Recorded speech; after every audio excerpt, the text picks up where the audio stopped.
Muy buenas noches. La Cámara Peruana del Libro les da la bienvenida a la 27ª Feria Internacional del Libro de Lima. A continuación, tenemos la presentación del libro titulado Literatura del contrapunto en las prosas apátridas de Julio Ramón Ribeiro. Tenemos en la mesa a Óscar Quesada Maquiavelo, rector de la Universidad de Lima y presidente de la Asociación Peruana de Semiótica.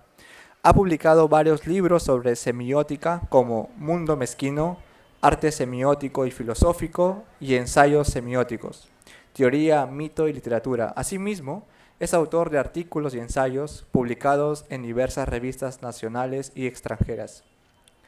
Lilian Kanachiro, docente e investigadora de la Universidad de Lima y de la Pontificia Universidad Católica del Perú.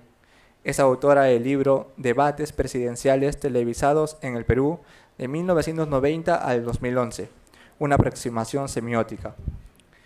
José García Conto es docente de la Universidad de Lima, es coordinador de la Red Peruana de Internacionalización de la Educación Superior Universitaria. Y Elder Cuevas Calderón es docente e investigador de la Universidad de Lima, es coeditor del libro Semiótica de la Ciudad, Prácticas, Imaginarios y Narrativas. Le cedo la palabra a Elder Cuevas Calderón.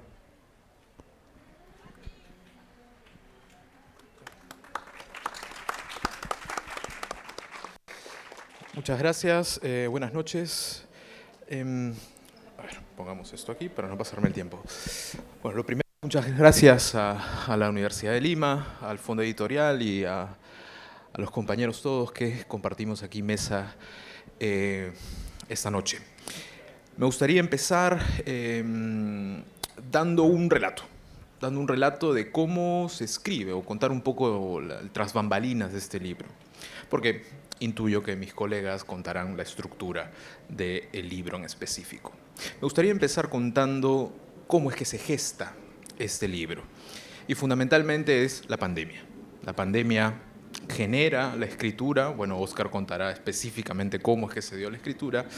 Pero aparece, de alguna manera, una intuición de Óscar o una búsqueda que constantemente ha estado a lo largo de los tiempos que hemos conversado, que es encontrar el sentido. Tal vez esa es la obsesión de todos los que nos dedicamos a la semiótica, es tal vez nuestra obsesión, tratar de encontrar el sentido de los textos que aparecen frente a nosotros. Óscar, entonces, digamos, en plena pandemia me dice, he escrito algo, pero todavía no sé cómo darle forma de libro. Entonces Óscar me dice, de repente, y hacemos una especie de sparring. Yo, evidentemente, era el que recibía los golpes. Óscar entonces me decía, vamos a intuir qué podemos hacer. Obviamente, esta idea empezó germinando preguntándose principalmente por una cuestión. ¿Cómo es que las prosas apátridas, entendidas por el mismo autor como algo más bien disperso o como algo que más bien quedaba de alguna manera aleatorio dentro de sus escritos, podían tener una congruencia y una coherencia interna? Esa fue tal vez el primer reto que afrontó Óscar, que es evidentemente encontrar un sentido en aquellos textos que en teoría parecían absolutamente dispersos. El segundo reto fue fundamentalmente encontrar el concepto que podía unificarlos. Una vez que encontramos de alguna manera el sentido, la armonía interna de las prosas, era encontrar este filamento que permitiese armonizar todas estas prosas. Y eso fue, curiosamente, la sonoridad musical. Aquí Óscar siempre me preguntaba cómo es que podemos hacer o cómo es que podemos entender esta relación. Si ustedes ven la portada de este libro, la referencia a la musicalidad no es simplemente un gusto del editor y también obviamente del autor, sino porque expresa algo fundamental, la noción del contrapunto. La idea musical del contrapunto es lo que lleva a Óscar a armar el sentido de esta pieza. Y es algo que me gustaría rescatar. Uno, dos, tres. Es algo que me gustaría a mí rescatar, principalmente porque encuentra el elemento común, la tonalidad común que es la cotidianidad. Óscar entonces se enfrenta a algo complejo, porque, evidentemente, Ribeiro es un autor que ha sido largamente estudiado. En ese sentido, me gustaría justamente rescatar esta postura de lo cotidiano que permite la unificación y que le da justamente el sentido a la propuesta del libro. Por eso es que ustedes encontrarán que es contrapunto de un elemento, de otro elemento y de otro elemento, porque permite comprender cómo está unificado este libro. A su vez, también me gustaría contar cómo es que se construye esta fibra o este elemento que unifica a los textos. Y es fundamentalmente la sonoridad. Esa sonoridad de lo cotidiano ha permitido a Oscar ejercer algo fundamental, que es un estudio desde su hermenéutica. Es decir, este libro, a todos aquellos que hemos leído la obra de Oscar, es distinto a su producción anterior. Y es distinto por una cuestión específica. Acá ustedes encontrarán a un Oscar maduro, a un Oscar que se enfrenta ya no de alguna manera desde ¿cómo decirlo?, desde la ortodoxia académica, siendo siempre fiel a la cita o algo muy puntual. Aquí ustedes encontrarán a un Oscar libre, a un Oscar que justamente se atreve a pensar no tímida, sino temerariamente. Este libro entonces ofrece a cada uno de nosotros, los lectores, una entrada fundamental, que es leer a un Oscar preocupado por algo que es fundamental en semiótica, tratar de encontrar algo que está fuera del autor. Es decir, esto no se trata de repetir lo que quiso decir en algún momento Ribeiro, lo que pudo decir, sino principalmente encontrar las conexiones al interno mismo de esa producción. En ese sentido, este libro es importante para digamos, para la obra de Oscar, pero también para la metodología semiótica de todas aquellas personas que buscan de alguna manera encontrar un libro que les permita comprender cómo hacer un análisis de una obra. Es decir, este libro se enfrenta directamente a algo que muchas veces es complejo a cada uno de los lectores de alguna obra, que es cómo puedo decir o cómo puedo enfrentarme a algo que no sea solamente repetir lo que está ahí. En ese sentido, este libro, como les comentaba hace un momento, les ofrece a cada uno de los lectores una entrada, una metodología para poder hacer algo que es el proyecto en realidad que ya se va forjando desde su libro Mundo Mezquino, que es este proyecto de la semiosofía, una semiótica filosófica.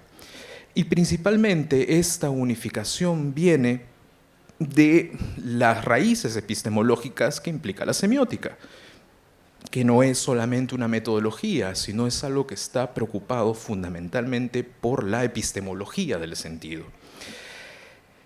En breve cuenta, lo que me gustaría, para finalizar también, es resaltar cómo Oscar ha generado un texto distinto, un texto valiente, pero fundamentalmente un texto donde está preocupado por algo fundamental, el humor, que es uno de los elementos que Oscar constantemente está haciendo referencia en cada uno de sus libros, que no se trata solamente del hacer gracia, sino implica también de cómo nos pone a pensar alguna impresión, alguna observación, pero también cómo en las prosas de Ribeiro y en la conexión que hace de sí, permite que cada uno de nosotros se encuentre o se vea interpelado. Oscar mismo aparece interpelado y ustedes ya lo podrán ver en la última parte del libro, en donde de alguna manera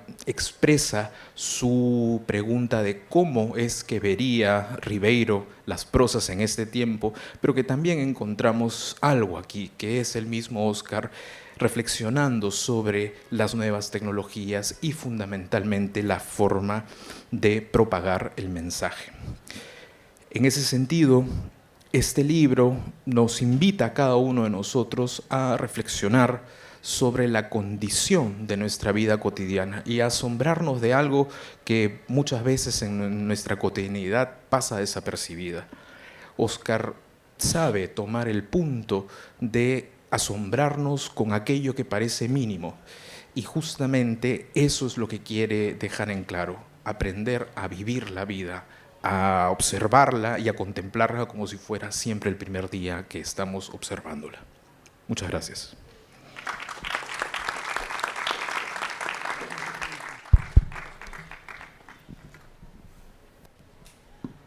Buenas noches. Bueno, en primer lugar quiero agradecer a la Universidad de Lima y en especial al profesor Óscar Quesada por la invitación. ¿Sí? La invitación a comentar el libro supone pues leer el libro, ¿sí?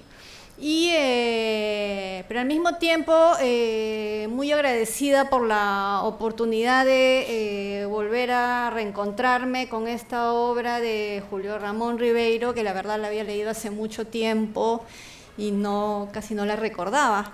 Entonces, en ese sentido también agradezco a la universidad por haber coordinado esto con la debida anticipación para hacer toda la preparación de este momento. Mi colega, el profesor Elder Cuevas, ciertamente, no solo por lo que acaba de decir, sino por lo que encuentro en el prólogo y también en la introducción del autor, podríamos decir que estamos frente a las prosas apátridas de Óscar Quesada, que buscaron, ¿no?, convertirse y darle forma a un libro, ¿no?, en torno a las prosas apátridas de Julio Ramón Ribeiro. Y bueno, esta historia de cómo se hizo el libro ya ha sido referenciada. Quería tal vez abordar la idea de la práctica, ¿no? ¿Cómo leer esta obra? Y no les voy a mentir, este no es un libro de iniciación semiótica, ¿correcto? O sea, quien no sabe nada de semiótica, creo yo, espero no estar faltando a la verdad, no es. Y es lo que a veces les decimos a nuestros estudiantes que llevan los primeros cursos, los textos de semiótica, bueno, hace tiempo, ¿no?, se les decía, ¿no?, no se pueden leer en la combi, ¿no? O sea, tienes que buscar un espacio y concentrarte. Y es que en realidad no solo la semiótica en general, sino este libro prácticamente te lleva a construir una mesa ritual para poderlo leer. Porque en primer lugar necesitas el libro, correcto, las prosas apátridas a un lado, y a otro lado tu torre, ¿no?, de teoría semiótica, ¿sí?, porque constantemente en la lectura, ¿no?, te remite y tiene una intertextualidad muy sólida, ¿no?, a los otros textos. Aquí están citadas las prosas apátridas, sin embargo, necesitaba volver al libro y leerlas, ¿no? Y lo mismo con la teoría semiótica y a veces uno queda también, y debo admitir, hay cierta frustración porque están citados textos de filosofía que a veces uno no tiene pues a la mano, ¿no? Y uno queda ahí con el pendiente anotado, ¿no?, en los bordes del libro, ¿no? Son de esos libros que no se pueden prestar porque uno los garabatea, está lleno de notas, ¿no?, de pendientes, etcétera. Entonces, creo que una primera reflexión acerca de la naturaleza de esta obra tiene que ver con lo que requiere su lectura, ¿no? Y tal vez está hecho pues para un perfil de personas, ¿no?, que justamente nos gustan los textos difíciles, ¿no?, los textos que retan, que desafían, ¿no? No somos pues de leer manuales de autoayuda, no sé, son muy fáciles, ¿no? Sino de esto, a ver, ¿cómo resuelvo esto de acá? Es el desafío por el pensamiento, ¿no?, y También es una obra que, debo confesar, en muchos momentos, ¿no? Me producían momentos de epifanía, ¿no? Lo de las revoluciones auténticas e inauténticas realmente me desarmó, ¿no? O el análisis de la prosa, donde el narrador habla que todos tenemos, estoy parafraseando, como un tsunami dentro, ¿no? Todos los días nos despertamos con un tsunami dentro que nos dice, pues, ¿no? ¿Y cómo me sentiré hoy, ¿no? Entonces, recoger ese análisis, leerlo, ¿no? De verdad, no sé, somos raros y disfrutamos de este tipo de lecturas que siempre nos están colocando contra la pared. Esta obra además tiene un valor para cursos de semiótica y literatura, no porque enseñe a hacer semiótica, por eso les decía que no era para iniciación semiótica, sino que creo que es una bella muestra de cómo escribir la semiótica, ¿sí? Que eso no es fácil de enseñar, ¿no? Y en esta era de los alumnos que piden ejemplos para todo, entonces lee acá, ¿no? Y al mismo tiempo creo que es un aporte interesante para los docentes que siempre estamos buscando textos cortos, ¿sí? Para mostrarlos en clases. Una manera y una estrategia pedagógica que hemos utilizado durante mucho tiempo es utilizar los spots publicitarios porque son relatos cortos en breve tiempo. Bueno, ahora tenemos los videos de TikTok y cosas ahí, pero creo que no hay que perder nuestro lazo con la literatura. La verdad que la literatura nos devuelve a la esencia y al sentido mismo de la vida, y tener esta obra de Julio Ramón Ribeiro, la verdad que ayuda a que nuestros cursos, nuestras cátedras, no se digitalicen tanto, ¿no? En el sentido de que estemos analizando puro material digital. Otro valor que he encontrado en la lectura de este libro es la rigurosidad analítica sobre la construcción del narrador. Creo que acá es muy interesante el no Julio Ramón Ribeiro que se va construyendo, ¿no? En el análisis, ¿no? Y la potencia, además, de este narrador en primera persona, que realmente pues nos va engañando y nos va atrapando, ¿no? Este es Julio Ramón Ribeiro. ¿Quién está hablando aquí, no? Ya decía Desiderio Blanco que el personaje más difícil de construir en la literatura es el narrador. Bueno, en las prosas apátridas encontramos con maestría, y el análisis realizado por Oscar realmente nos va mostrando la potencia del narrador en primera persona, ¿sí? Porque podemos estar claros que no es Julio Ramón Ribeiro, pero te arrastra, ¿no? Y la rigurosidad analítica en este tratamiento es realmente impresionante, porque durante el análisis uno también puede perderse, ¿no? Y empezar a creer que está analizando a entre comillas, autor. Para terminar, un comentario sobre una parte del análisis, exactamente lo que está en la página 51, ¿sí? Es, digamos, de los modelos que yo más he trabajado en mi propio ejercicio y oficio semiótico, en donde el autor menciona el acamaleonamiento que se refleja en el texto. Se parte de un modelo en donde el otro puede aparecer en el texto como un snob y como un camaleón, y el análisis constantemente hace referencia a que lo que está apareciendo probablemente sea la figura del snob, pero un snob que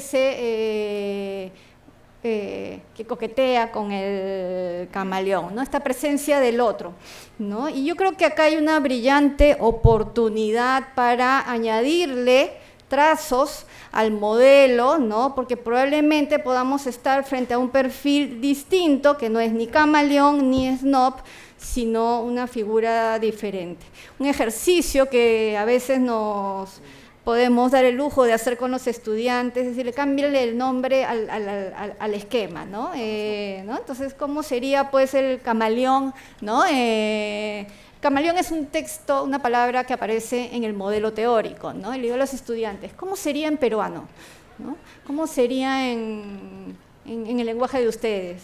Caleta, pues, profe, ¿no? Entonces, camaleón es el caleta, ¿no? Entonces, ya, a ver, vamos a reflexionar si los rasgos que ustedes reconocen en un perfil caleta es el rasgo del camaleón. Bueno, creo que este ejercicio, obviamente en un nivel metateórico, nos permite ver si no estamos frente a una figura nueva que requiere una nueva etiqueta. ¿Sí? Y termino este comentario con una pregunta que me ha dejado, es pregunta sincera, ¿ah? ¿Cómo es que usamos diccionario de símbolos, ¿no? Hasta donde yo soy discípula de Quesada, ¿no? Y más que de Desiderio, ¿no? Y realmente teníamos prohibido usar diccionarios, ¿no? Solo usábamos el diccionario razonado del lenguaje y eventualmente el diccionario etimológicos. Pero para con un diccionario de símbolos, digo, ¿qué pasó acá? Es así como nosotros prohibimos a veces a nuestros estudiantes que no utilicen los diccionarios de colores que están por ahí, ¿no? Diciendo que el rojo significa una cosa y qué sé yo. Bueno, ahí yo tengo una pregunta que espero no en esta noche, sino en algún otro momento poder conversar con el autor. Muchas gracias.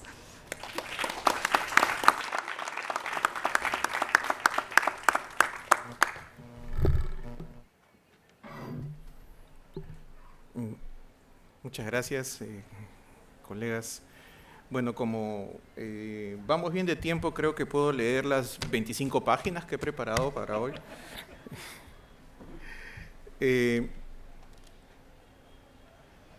Quería empezar en realidad con algo que yo sospechaba que Elder iba a comentar, que es el tema del contrapunto, ¿no?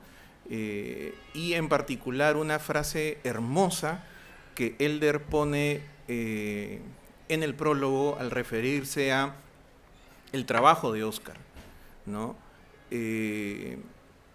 Elder dice al final, bueno, escuchemos pues las prosas apátridas interpretadas por Óscar Quesada al teclado.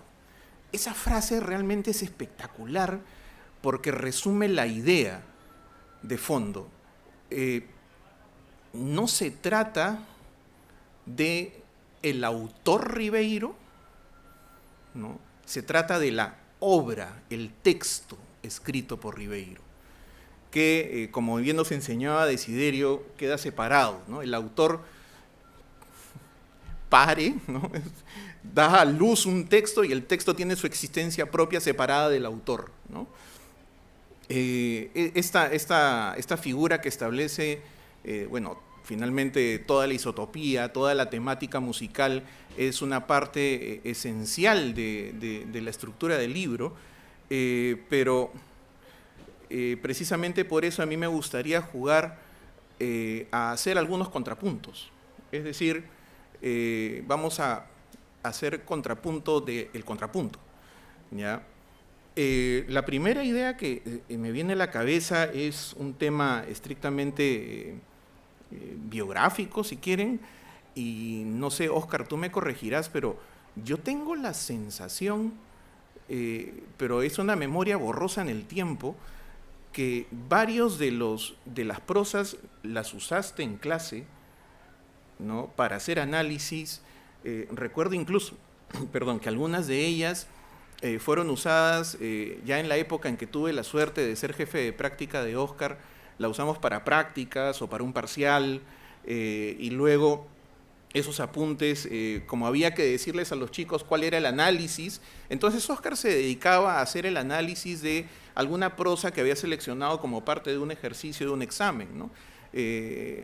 Mucho del material tuyo nace precisamente de este ejercicio de hacer docencia, ¿no?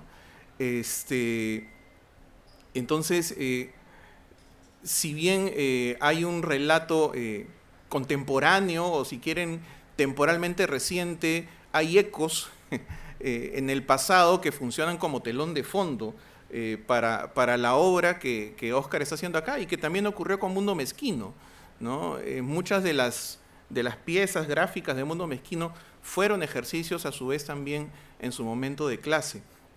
Ahora, para volver al libro de Óscar,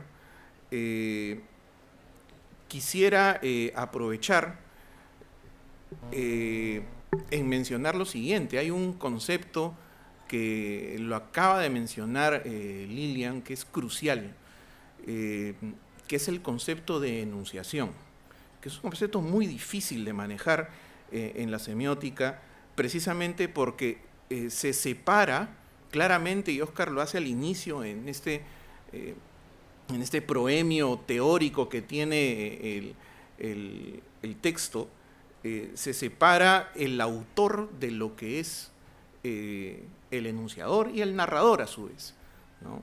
El autor es el individuo, la persona, si quieren, de carne y hueso que escribe el texto. Y quiero leer acá, Óscar dice esto, ¿no? Para explicar que el autor y el narrador, o sea, el narrador, como lo acaba de decir Lilian, el narrador no es Ribeiro, ¿no? El prosista, dice Óscar, en carne y hueso, no es el enunciador inmanente a su prosa. Puede ser o termina siendo un personaje en otro relato, en el relato del estudiante de literatura, en el relato del biógrafo, en el relato de prensa que habla de Ribeiro, ¿no? Y sigo. La prosa 184 dice algo, lo dice como algo probado y comprobado. A la gente le interesa tanto o más las opiniones del autor sobre sus libros que sus propios libros. Lo cual es una cosa bien interesante. Nos preocupamos más por entrevistar al autor de la poesía, de la novela, de la película. Bueno, ¿y usted qué quiso decir? Anda, mira la película, anda, lee la novela. O sea, el autor, y esto es una frase muy cara a Desiderio, que le encantaba citar esta frase de Humberto Eco en las apostillas al nombre de la rosa. Humberto Eco dice: el autor debería morir antes de haber después de haber escrito, para no entorpecer el camino al texto. Algo que con pasión siempre Desiderio nos decía. Porque de lo que se trata es de, o sea, ¿por qué dejar camino al texto? Porque la gente se empieza a preocupar por el autor. No es el autor, es qué hay en el texto, ¿sí? Y para que esto quede un poquito más claro, ¿ya? Hay un ejercicio de metonimia habitual cuando decimos, perdóname Lilian, ¿no? ¿Has leído a Julio Ramón Ribeiro? ¿No? Pero acá hay un ejercicio pues retórico, pues. No es que yo he leído a Julio Ramón Ribeiro. ¿Has leído el texto que escribió Julio Ramón Ribeiro? ¿No? Y lo mismo podríamos decir de Óscar hoy. ¿Sí? Con el permiso acá, si tú te llevas este libro, ¿ya? Tú no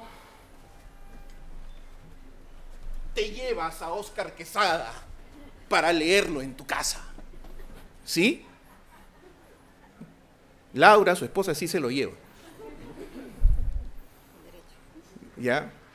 Pero curiosamente, Laura no lee a Óscar, es decir, Óscar no está escrito en alguna parte.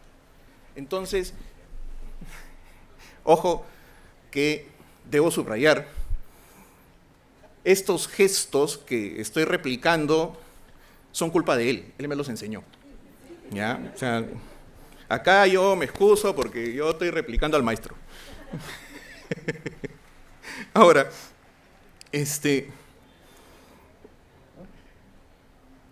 continuando con una idea, yo pensé que alguien me iba a ganar este tema, que simplemente es una presentación general, me parece importante mencionarlo. El libro está dividido en 5 secciones, 6, ¿no? Que tiene una parte principal extensa, que es lo que se llama a guisa de introducción, y que recomiendo con mucho cariño leer despacito, como la canción. ¿Por qué? Porque es teoría semiótica a la vena. Esa parte inicial es, en mi opinión, un excelente resumen de la teoría más reciente en semiótica, ¿no? Entonces, sí es algo que se puede leer con calma, o sobre todo lo puede leer uno a, ¿cómo se dice? Otra vez, ¿no? A contrapunto con los textos que se van avanzando que él analiza, ¿no? Se organiza el análisis en 3 grandes secciones. Literatura del contrapunto, de insignificancia y sin sentido, que básicamente agrupa prosas que tienen que ver con la vida cotidiana, con aspectos de límites entre zonas, el bebedor, ¿no? Un aspecto de ambulatorio, posiblemente una de las secciones más amplias del texto. La segunda se llama literatura del contrapunto familiar etario, que tiene que ver con reflexiones que en las prosas Ribeiro expresa sobre la familia, los hijos, la edad, el tiempo, incluso aspectos que tienen que ver con la vida conyugal, lo erótico, lo temporal, ¿no? La vivencia del tiempo. La tercera sección, más importante, final, no digo más importante, sino porque son 3 grandes secciones, se llama literatura del contrapunto natural, donde se han agrupado, estas agrupaciones son básicamente grandes isotopías, grandes temas, ¿no? Dentro de la obra de las prosas en Ribeiro, ¿no? Esta última parte tiene que ver con el cuerpo, por ahí se reflexiona el gato, el tema del clima reaparece también ahí. Y finalmente hay 2 pequeños fragmentos, uno que he llamado Apax, en honor a un término que me tuvieron que explicar, que es esa palabra que existe de modo singular y único en un idioma y que no existe en otro. Y no sé si lo he expresado bien, más o menos, ¿no? Que tiene que ver con la singularidad, ¿no? Es una sola prosa que tiene carácter singular, sobre el cual volveré en un momento porque hay una fuga que quiero hacer ahí para continuar con el tema musical. Ahora, hay una postdata que tiene que ver con esta reflexión final que mencionó Elder hace un momento. Ahora, yo quisiera señalar un contrapunto y una fuga, espero que... no me mates, Oscar. ¿Ya?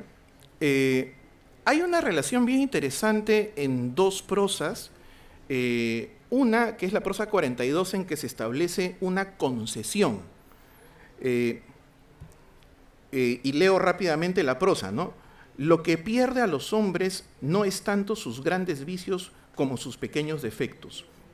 Se puede convivir muy bien con la pereza, la prodigalidad, el tabaco o la lujuria, pero en cambio, qué dañinos son las negligencias o los ínfimos descuidos.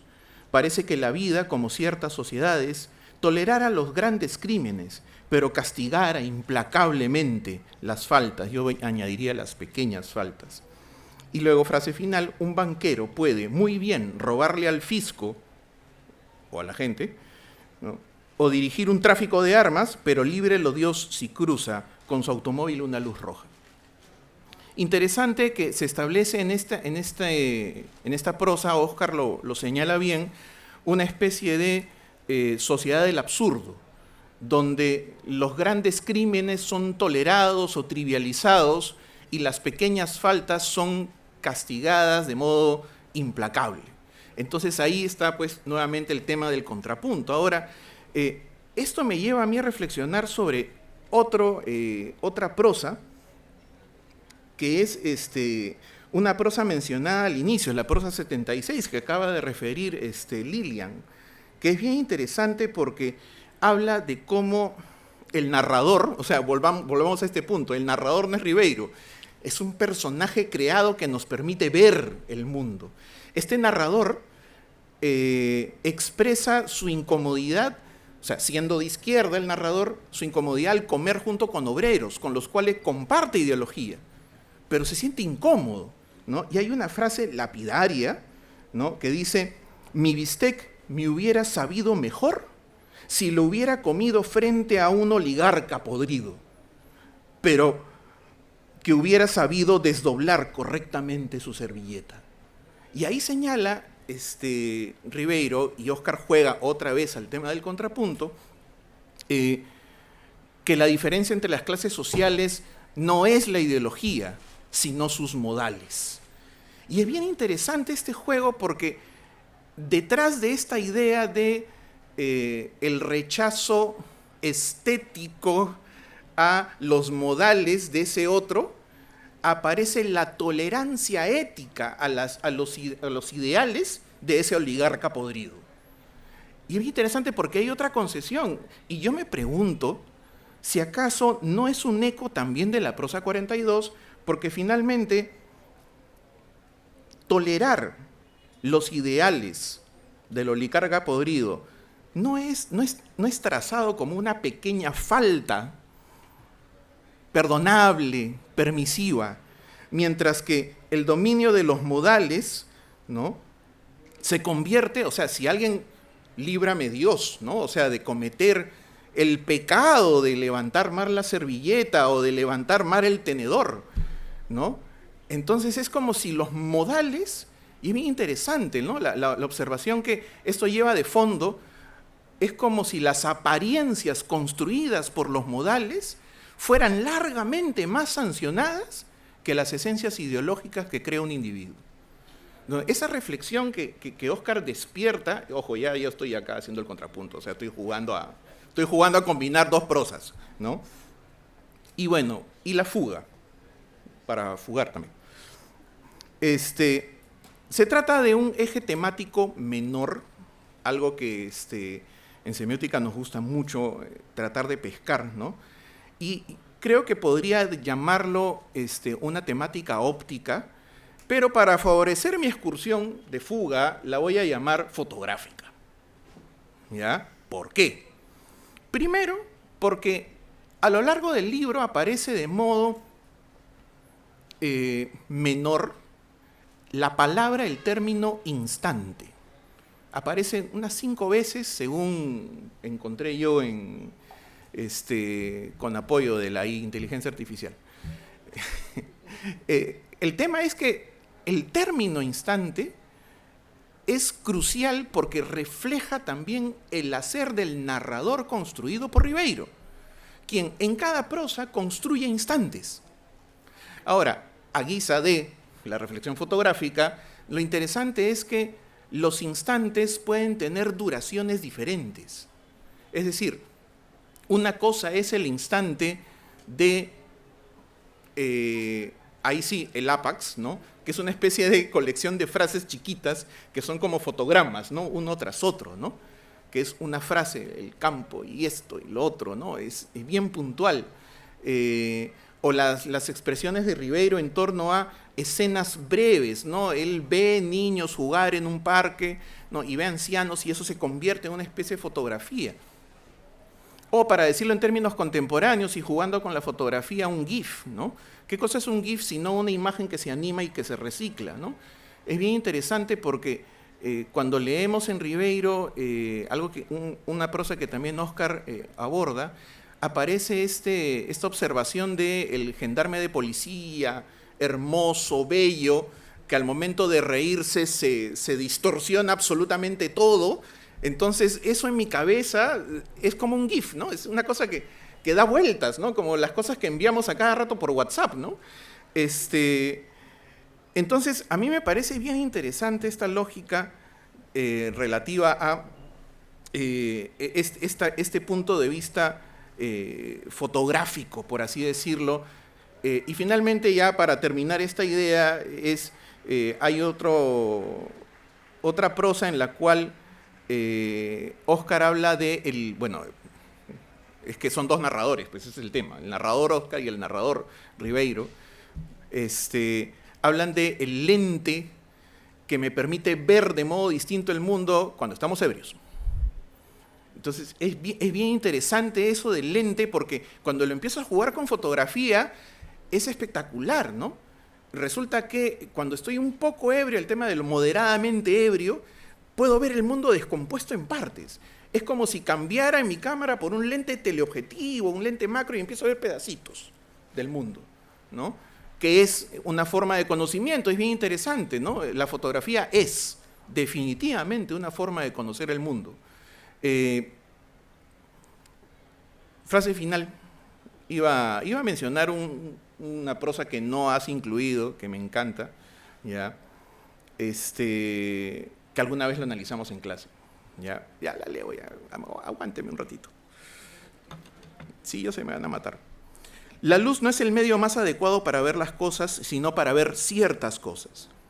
Ahora que está nublado, he visto por el balcón mayor número de detalles en el paisaje que en los días soleados. Estos resaltan ciertos objetos en detrimento de otros, a los que dejan a la sombra. La media luz del día nublado pone a todos en el mismo plano y rescata de la penumbra a los olvidados. Así, ciertas inteligencias medianas ven con mayor precisión y mayores matices el mundo que las inteligencias luminosas que ven solo lo esencial. Oscar, al interpretar a Ribeiro, juega con las dos inteligencias. Ve lo esencial en Ribeiro y rescata los matices.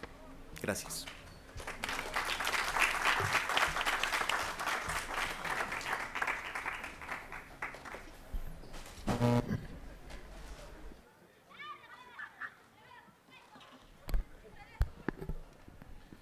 Bien, agradezco ante todo al Fondo Editorial de la Universidad de Lima, Giancarlo Carbone, el director del Fondo Editorial, por su esmerada labor con este libro. Ha sido un trabajo en equipo, cuidadoso, impecable, y creo que el libro es la mejor prueba de ello. A Elder Cuevas por ese prólogo ingenioso, certero, que ha sabido darle una vena musical a mi trabajo. A Lilian Kanashiro por sus palabras, por su análisis y por su desafío respecto a un diccionario de símbolos, ¿no? Así a grandes rasgos te voy a contar que Guirbrandt y Chevalier han frecuentado bastante la Escuela de París, ¿no? No es cualquier diccionario de símbolos, ¿no? Muy cercanos a Panier, a Semiótica y Biblia. Entonces, es un diccionario que Desiderio apreciaba mucho, que lo tenía en francés. Yo tuve la suerte de que Laura viajó a Buenos Aires y me lo trajo en una maletaza, un diccionariazo de símbolos. Entonces no es cualquier diccionario, porque sí tienes toda la razón. El semiótico no se interesa tanto por lo simbólico como por lo semisimbólico, ¿no? Por la homogeneidad del texto, pero eso no es momento de tratarlo aquí. Y a Pipo, ¿cómo no agradecerle a Pipo por esa referencia final que ya me provocó escribir unas apostillas a este libro, ¿no? Porque siempre quedan, después de la colada, siempre quedan unas prosas que uno les tenía hambre y no les pudo meter diente, ¿no? Entonces, gracias a los tres, en realidad se han dado cuenta de que a través de las herramientas teóricas de la semiótica construidas a lo largo de más de 40 años y de un ejercicio de elucidación, de dilucidación e interpretación filosófica, ética, política, he podido pues divertirme, como señaló Lilian, creo, ¿no? Este es un texto más juguetón, más valiente, y por cierto se la pongo más difícil también a los que creen que van a leer solamente la aplicación de un modelo, ¿no? Hay un aspecto hermenéutico muy importante. Las prosas apátridas fueron para mí una revelación literaria paradigmática en el camino de mi vida. Un libro entrañable, que hasta me lo llevaba a la playa, ¿no? Que uno podía revisitar de cabo a rabo una y otra vez, abriéndolo al azar en cualquier página abriéndolo al azar, en cualquiera de sus páginas. Aspiraba a eso también en mi libro, ¿eh? Yo aspiro también que cualquiera que esté aburrido abra así nomás y se encuentre con una prosa y se ponga a ver el análisis de esa prosa. Lo único que ese cualquiera va a tener que tener cierto conocimiento de lo que hay escrito en el prólogo, ¿no? O sea que no es un cualquiera cualquiera, es un cualquiera más ilustrado, ¿no? Pero igualito, pienso que cualquiera de mis buenos alumnos o de los que han vivido conversaciones conmigo pueden abrir este libro así, buscar una prosa, por ejemplo la 103, ¿no? Lo difícil que es enseñarles a perder a los niños, ¿no? Y vacilarse. Literatura del contrapunto entonces trata acerca de mis sucesivas experiencias de lectura de las prosas apátridas. Eso es la enunciación, la experiencia de lectura, ¿no? De las prosas apátridas. Son una ocasión, son una oportunidad, son un pretexto para bucear, para sumirme en temas tan universales como la cotidianeidad, la niñez, el erotismo, la bebida, los viajes, el tiempo, los gatos, entre otros temas. Un libro lúdico, crítico, como esa prosa 76, escrita desde el dandy, que no está cómodo con los modales del obrero a pesar de que simpatiza con su ideología, pero sí está cómodo con los modales del oligarca a pesar de que repugna de su ideología. Es el dandy, es el intelectual, el periodista, el literato. Yo, Mickey Mouse, ¿no? Es un libro lúdico, utópico, porque Ribeiro imagina, por ejemplo, qué pasaría si comienzo a ir hacia atrás en mi árbol genealógico, ¿no? ¿Terminaría encontrándome con Adán y Eva o qué pasaría, ¿no? Lean la prosa para que vean. Práctico, es un libro práctico porque hace pensar en cosas muy concretas de la vida, muy concretas. ¿Qué me ha acompañado y que ha conversado conmigo desde que yo era muy joven? De esos libros que te siguen dando vueltas en la cabeza cada vez que en la vida venimos a encontrarnos en situaciones similares a las relatadas por su narrador o prosador, como me gusta llamarlo. Pero no es lo mismo la lectura que la captación. La lectura se fija en la narratividad de las prosas. La captación es como uno se deja encantar, como uno se deja cautivar por su aliento poético, por sus figuras, por sus metáforas. Entonces, uno no solamente lee un texto, también es capturado, es secuestrado, es captado por un texto. Eso lo sabemos quienes vivimos las experiencias literarias. Una buena novela no solamente la leo, la novela me secuestra, me capta, me lleva, ¿no? Entonces, en ese sentido es que como objeto de estudio las prosas apátridas se han constituido en un deseo, en una necesidad, una y otra vez postergadas por la prioridad que imponían mis tareas de gestión académica, hasta que me encontré con ellas cara a cara en la pandemia. En la pandemia la veía en mi escritorio y me decían: oye, Oscar, ya pues, analízanos de una vez, ya, toda la vida jugueteado con nosotros, ya pues, analízame. Y les hice caso.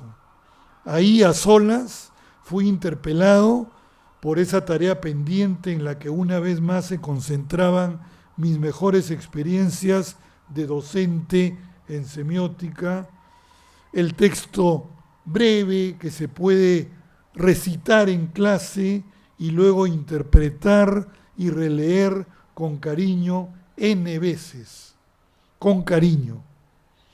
Todos los días me reservaba durante la pandemia un espacio de encuentro con esas prosas cuya selección fue dando forma a un corpus de engreídas a tono con mis gustos e inclinaciones filosóficas.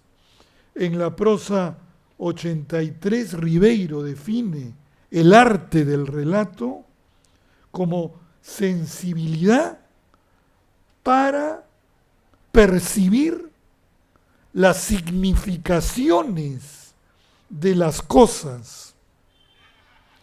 O sea que reconoce como constitutivo del arte del relato un ajuste sensible y perceptivo cuyo objeto son las significaciones, es decir, un proceso eminentemente semiótico.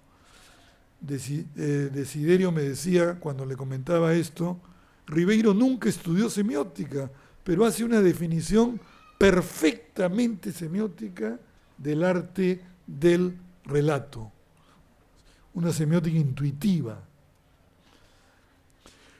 Ribeiro es un narrador del estirpe de Camus, de Céline, de Ionesco, de Cioran, pero su genio resulta muy peruano en su singularidad. Estas son prosas porosas de lo que de universal tiene la idiosincrasia del peruano. Así, por ejemplo, huachafo. Huachafo es una palabra súper peruana. Existe, no obstante, en todo el mundo.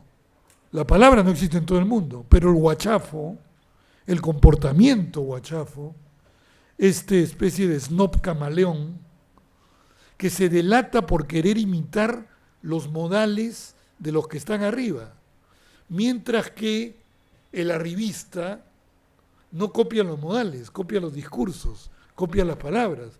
Por eso es que el arribista tiene más éxito que el huachafo, ¿no? Eso es lo que nos cuenta Ribeiro en la prosa 76. Por si acaso es bueno que sepan que Ribeiro también fue un eximio dibujante, ¿no? Para mí, muy cercano a Humareda en lo que respecta al costumbrismo que destilan sus exquisitos bocetos. Hay un libro de dibujos y bocetos del grupo editorial Cosas, publicado gracias al hijo de Julio Ramón Ribeiro, donde ustedes pueden disfrutar del Ribeiro dibujante, que se parece bastante al Ribeiro narrador de la última parte de mi libro, que trata acerca de las fisonomías. Entonces, a partir de la página 41 de este libro, un alumno más o menos chancón puede divertirse con buenos análisis de las prosas apátridas. Antes de la página 41, en las páginas iniciales me la juego con 3 asuntos.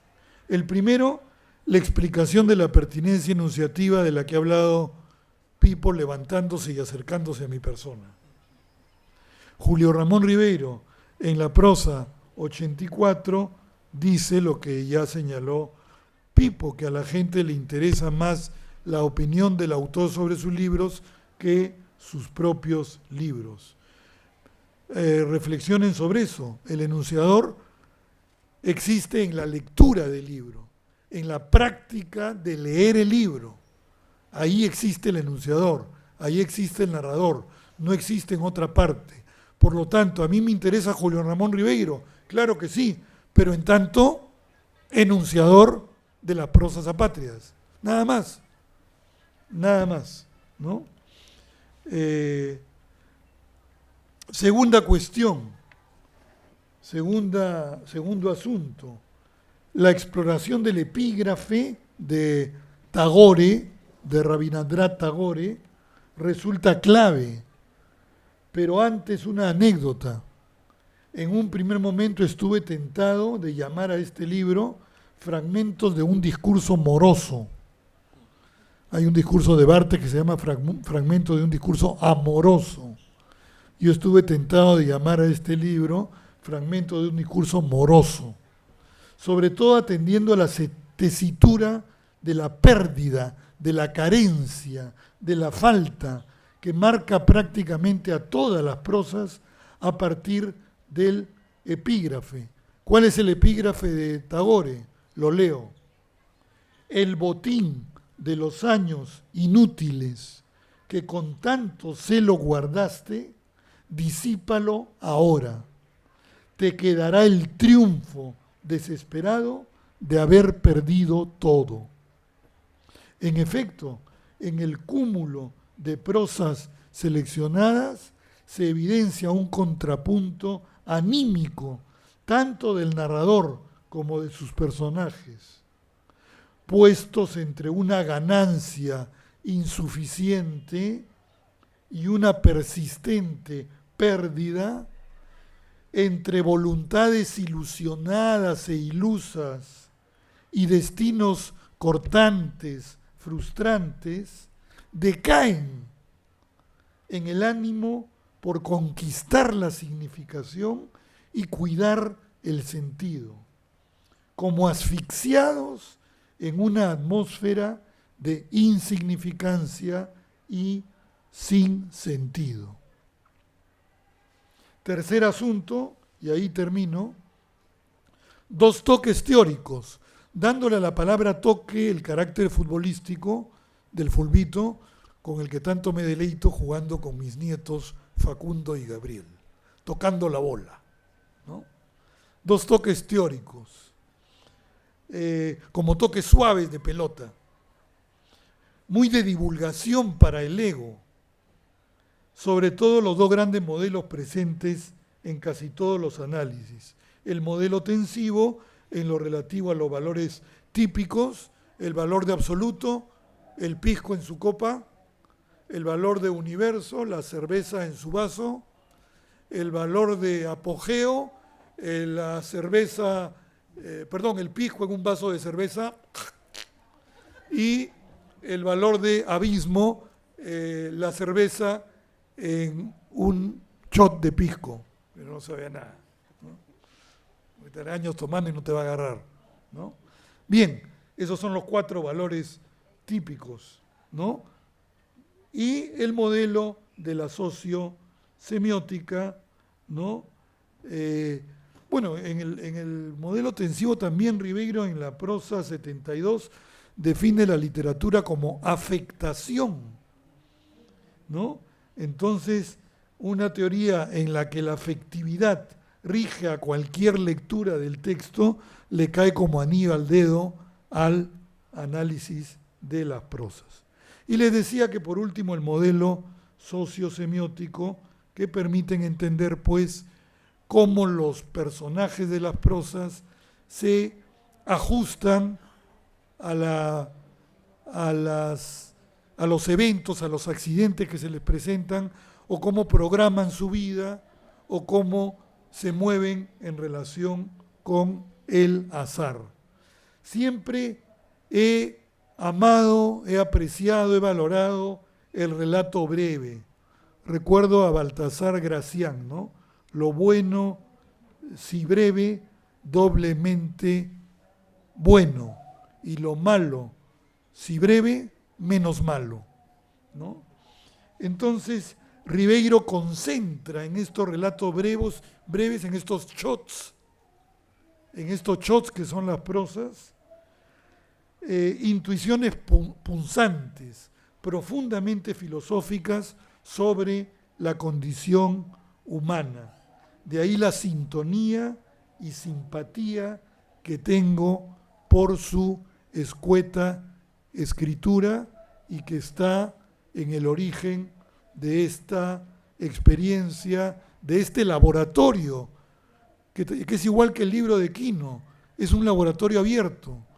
De repente voy a tener unas apostillas donde voy a analizar más caricaturas de Quino y por ahí también unas apostillas donde me sacaré el clavo de algunas prosas que son engreídas, pero que se quedaron fuera del libro. Muchas gracias.